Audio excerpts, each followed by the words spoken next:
Madame, Monsieur, bonsoir. Merci de prendre le rendez-vous de cette édition d'information. Réajustement du mandat présidentiel, il ne s'agit nullement d'une bonification ou d'un arrangement politique du législateur en faveur de Patrice Talon pour allonger son quinquennat actuel. Les raisons sont à suivre.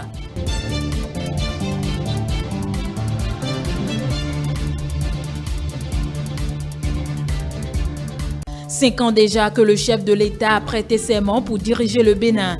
À la fin de son mandat officiel, une équipe de notre rédaction est descendue dans les rues de Cotonou pour constater l'ambiance. Vous aurez les précisions dans un instant.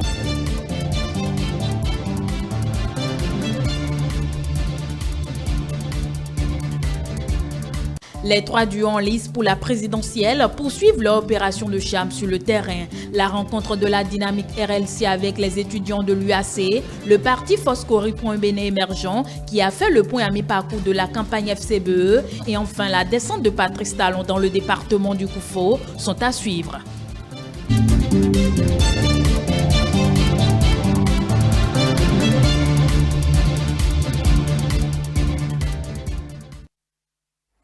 6 avril 2016, 6 avril 2021, cela fait exactement 5 ans que le président Patrice Talon prêtait serment pour entamer son mandat.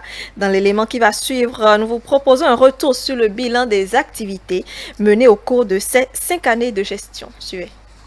Investi au pouvoir le 6 avril 2016, le président Patrice Talon boucle son mandat ce mardi 6 avril 2021. De grandes réalisations aux réformes courageuses, la gouvernance de l'actuel locataire de la Marina force l'admiration.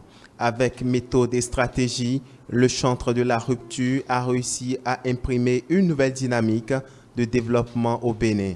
La mise en œuvre du programme d'action du gouvernement Bénin Révélé a été une réussite. En termes d'infrastructure, le bilan du régime du nouveau départ est plus que élogieux. Le projet d'asphaltage a complètement transformé le pays. Outre les travaux routiers d'envergure en cours dans le pays, le président Patrice Talon a également lancé un vaste projet de modernisation des marchés urbains et régionaux. Ces marchés de nouvelle génération intègrent toutes les commodités requises. Cela en vue de renforcer l'attractivité économique dans les villes. La mise en service des infrastructures offriront à coup sûr des cadres assainis et attrayants. Dans cette même dynamique, il est lancé le projet de gestion intégrée des ordures ménagères dans le Grand Nokoué. Une initiative qui permet aujourd'hui d'apporter une solution adéquate aux récurrents problèmes d'insalubrité dans les communes du Grand Nokoué. Dans le domaine de l'électricité et de l'eau, les résultats en 5 ans sont tangibles et forcent également l'admiration.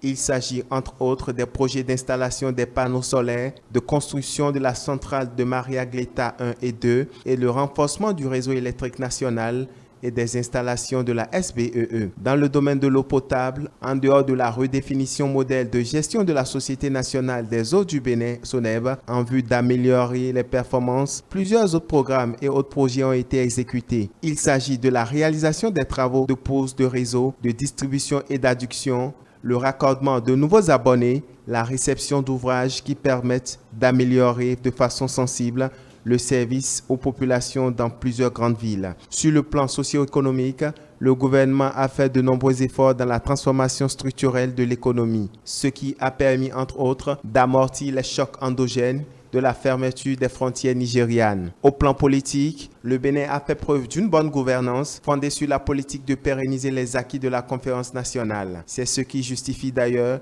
la tenue du dialogue politique par le gouvernement à la suite de la réforme du système partisan. 5 années donc déjà que le chef de l'État Patrice Talon a prêté serment pour diriger le Bénin. Une équipe de notre rédaction est descendue dans les rues de Cotonou ce mardi pour constater l'ambiance qui prévaut. On suit cet élément réalisé par Mathieu Bocon. Ambiance calme à Cotonou ce mardi 6 avril 2021. Cotonou, la capitale économique, est animée comme d'habitude et ne présage de violence apparente. Les populations vaquent tranquillement à leurs occupations quotidienne.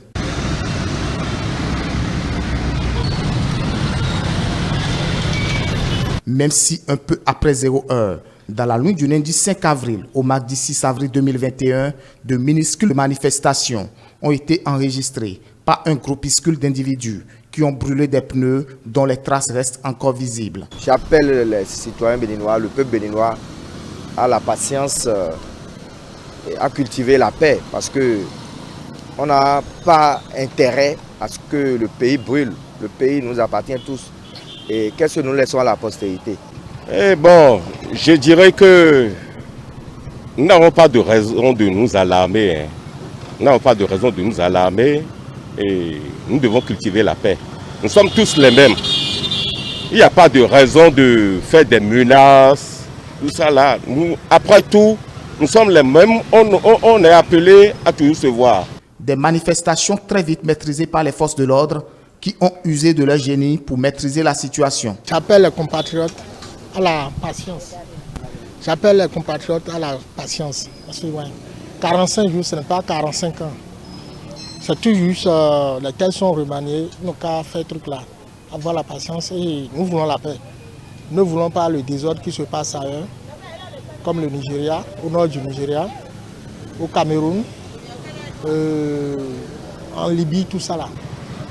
Je ne vois pas pourquoi on doit empêcher par la violence le président de la République de continuer son mandat. C'est la Constitution, la nouvelle Constitution qui lui demande de faire ça. Donc, n'importe qui se met au travers des tests doit subir la rigueur de la loi. Par rapport à ça, on s'y soumet. Parce que la prorogation, je crois bien que c'est 45 jours. Donc, le temps d'une élection, les choses vont rentrer dans l'ordre. L'ambiance notée dans les rues de Cotonou reste ordinaire. En attendant le vote du 11 avril prochain, il est à noter que les rues de Cotonou présentent une accalmie et une sérénité sidérante où chacun mène librement ses activités contrairement à ce qui est distillé sur les réseaux sociaux.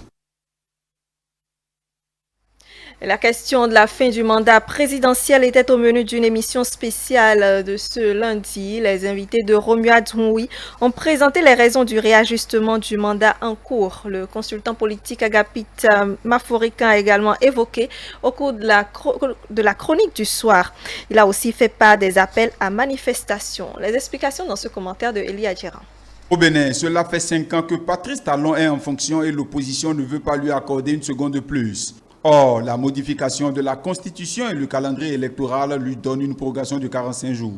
Ses adversaires politiques appellent à une ingération, une attitude que déplorent plusieurs acteurs. En fait, quand on dit que le peuple, au regard de l'opposition, le peuple a conféré un pouvoir de 5 ans. Or, vous savez, le peuple agit dans un régime démocratique par deux façons, par deux manières. Par le référendum, par la représentation, c'est-à-dire par ses représentants élus à l'Assemblée et par voie de référendum. Or, lors du processus de la révision intervenu en 2019, il y a un processus pour aboutir à la révision. Le problème qui s'est posé en ce moment-là, c'est que Toutes nos excuses pour cet élément. On va à présent entamer les éléments sur la campagne présidentielle. Il faut dire que la communauté estudiantine réaffirme son soutien au duo Korwe-Agossa à la faveur d'un géant meeting organisé ce dimanche à l'université d'Abomey-Calavi. Irénée Agossa a partagé sa vision et le contenu de son projet de société avec les étudiants afin de les convaincre à voter pour le duo. Diane Christelle Onioje, Semiate Soufou.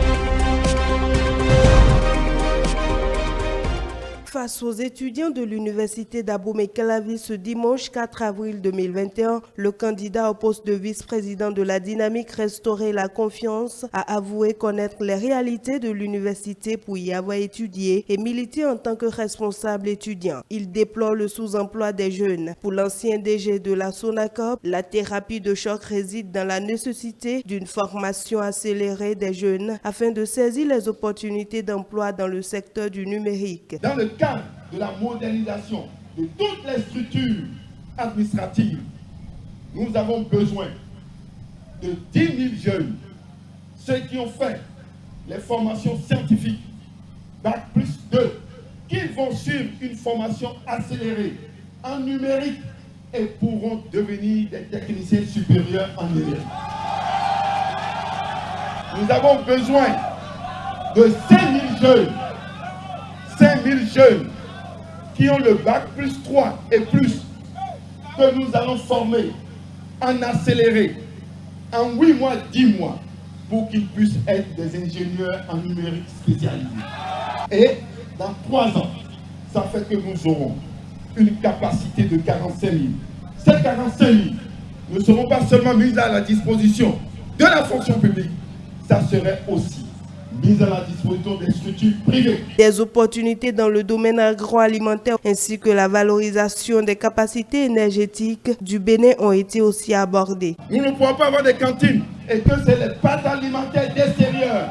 Nous allons pouvoir avec vous et avec cette recherche appliquée qui donnera de la valeur à l'université, nous allons pouvoir lancer des recherches dans le domaine agroalimentaire et faire en sorte que les parents, ce qu'ils produisent dans les villages, seront pris en compte par les cantines et qui servira de nourriture à leurs enfants. Irénée Agossa a partagé également leur vision de l'après-pouvoir. Dès le lendemain, si nous formons un gouvernement, nous allons faire comme les pays anglo-saxons. Il y aura les vice-ministres et vice-ministres seront les jeunes capables de pouvoir comprendre la gestion de l'État, qui seront des vice-ministres et qui pourront comprendre ce que c'est que la gestion de l'État. Nous allons prendre 20% des jeunes, femmes et hommes, garçons confondus, pour que vous soyez ainsi considérés. Convaincus de la capacité du duo à solutionner durablement les maux que traîne l'enseignement supérieur depuis de longues années, les étudiants ont promis se mobiliser massivement derrière le duo Korhui Agossa pour acter l'alternance le 11 avril prochain.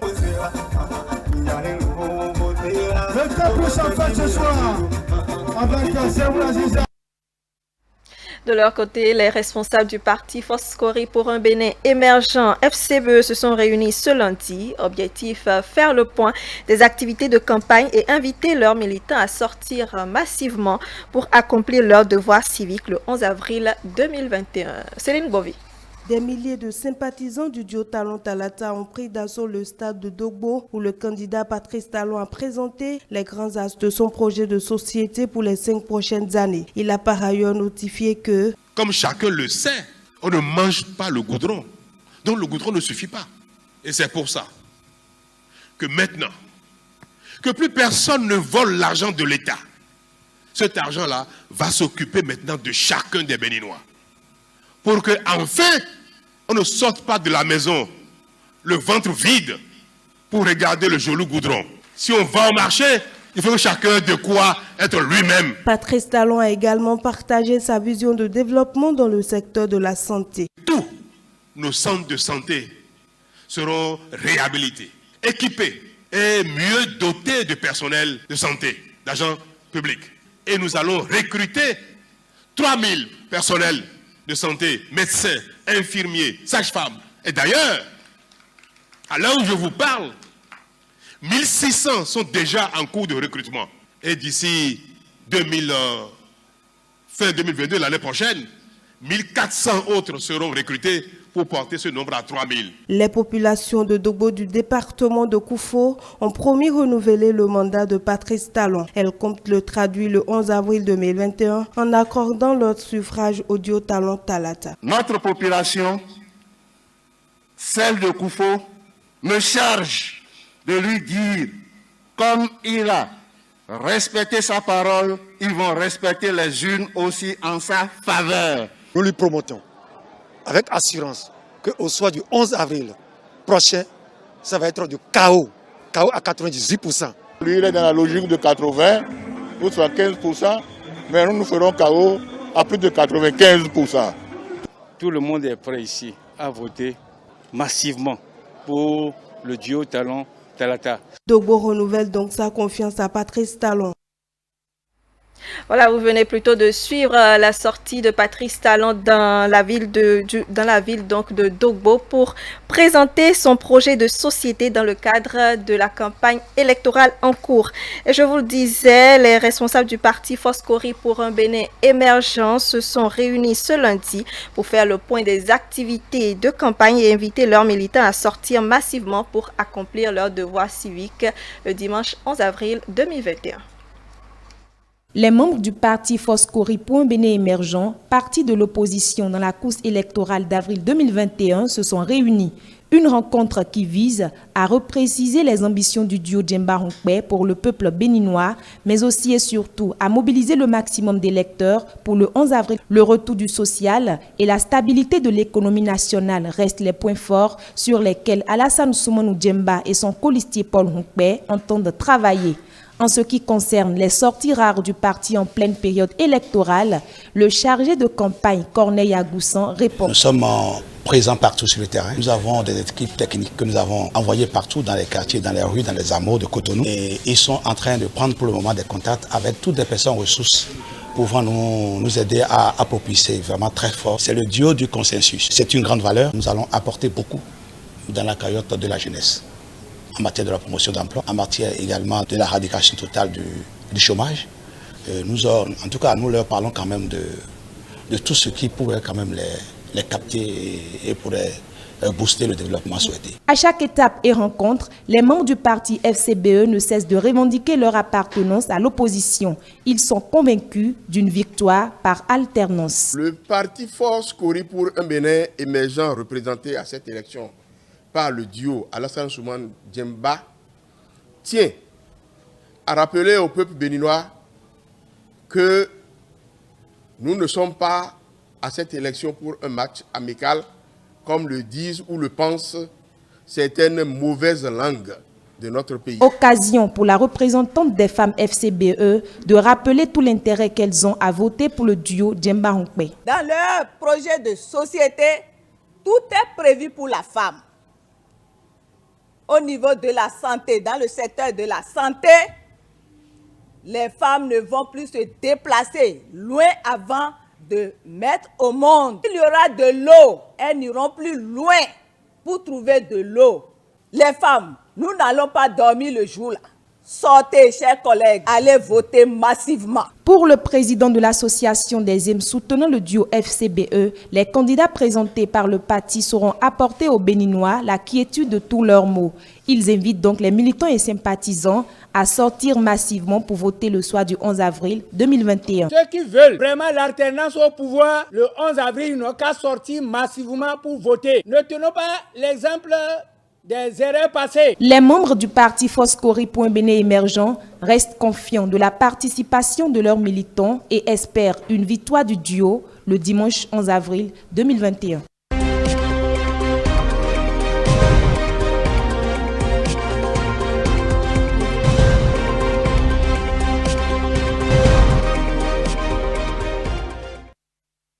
C'est ainsi que prend fin cette édition d'information. Merci de nous recevoir chez vous. Juste après moi, la suite du Grand Soir et à 20h30. N'oubliez pas, retrouvez Parole aux candidats. Également, retrouvez ce programme sur nos différentes plateformes digitales.